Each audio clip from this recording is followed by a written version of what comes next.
నమస్తే, నా పేరు కోపల్ల ఫణికుమార్, తెలంగాణ ఫెడరల్ నుంచి.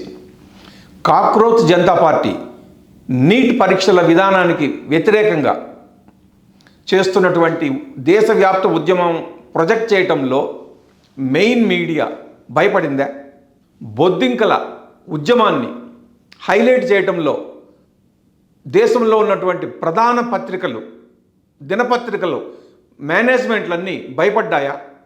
మరి కాక్రోచ్ జనతా పార్టీ వాళ్ళ ఉద్యమం అంటే నీట్ ప్రశ్నాపత్రం లీకేజీకి వ్యతిరేకంగా, కేంద్ర ప్రభుత్వానికి వ్యతిరేకంగా, మోడీకి వ్యతిరేకంగా ధర్మేంద్ర ప్రధాన్ మానవ వనరుల శాఖ మంత్రి రాజీనామా డిమాండ్ చేస్తూ గడిచిన ఒక నెల రోజులుగా దేశంలో చాలా చోట్ల ఉద్యమం చేస్తోంది, ఆందోళనలు, నిరసనలు వ్యక్తం చేస్తోంది. అయితే మెయిన్ మీడియాలో ఎక్కడ రాలేదా?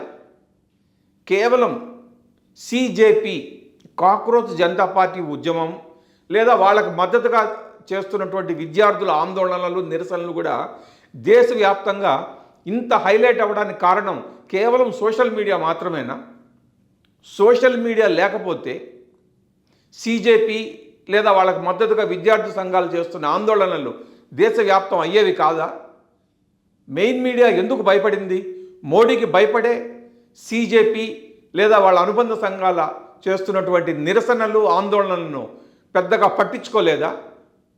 ఇవన్నీ ఎవరన్నారంటే బీఆర్ఎస్ వర్కింగ్ ప్రెసిడెంట్ కేటీఆర్ అన్నారు. ఈరోజు బీఆర్ఎస్కి అనుబంధంగా ఉన్న విద్యార్థి విభాగం బీఆర్ఎస్వి ఆధ్వర్యంలో ఇందిరా పార్క్ దగ్గర పెద్ద ఎత్తున ఆందోళన జరుగుతోంది, ధర్నా చేస్తున్నారు వాళ్ళందరూ. ఈ సందర్భంగా కేటీఆర్ హాజరవుతూ పై వ్యాఖ్యలు, ఆరోపణలు చేశారు. మెయిన్ మీడియా అంతా నరేంద్ర మోదీకి భయపడి సిజేపి వాళ్ళ ఆందోళనలను పట్టించుకోలేదు. కేవలం సోషల్ మీడియా మాత్రమే సిజేపి లేదా విద్యార్థి సంఘాల ఆందోళనలకు ఊపిరి ఊదింది. సోషల్ మీడియా మాత్రమే హైలైట్ చేయడం వల్ల దేశవ్యాప్తంగా ఇప్పుడు ఈ ఉద్యమం అంతా ఒక దావానలంలాగా అంటుకున్నది అని కేటీఆర్ వ్యాఖ్యానించారు లేదా ఆరోపించారు, ఏదన్నా కావచ్చు. నిజంగానే కేటీఆర్ ఆరోపణలో వాస్తవం ఉందా? మరి సిజేపి చేస్తున్నటువంటి డిమాండ్లు, ఆందోళనలు దాదాపు ఒక 2 నెలలుగా మెయిన్ పత్రికల్లో వస్తూనే ఉన్నాయి.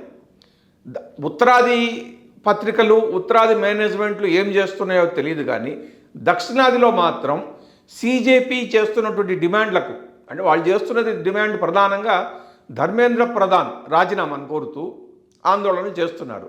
ఆ ఆందోళనలకు రెగ్యులర్గా మీడియా ప్రచారం కల్పిస్తూనే ఉంది.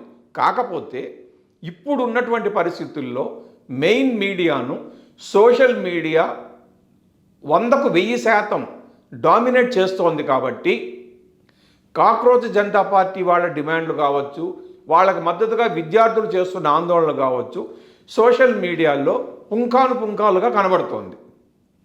మరి దీన్ని దృష్టిలో పెట్టుకుని కేటీఆర్ ఏమన్నా మెయిన్ మీడియా భయపడిపోయింది, సోషల్ మీడియానే మద్దతుగా నిలబడింది, సోషల్ మీడియా వల్లనే వీళ్ళు చేస్తున్నటువంటి ఉద్యమం దేశంలో ఇంత హైలైట్ అవుతోంది అని చెప్పారేమో తెలీదు.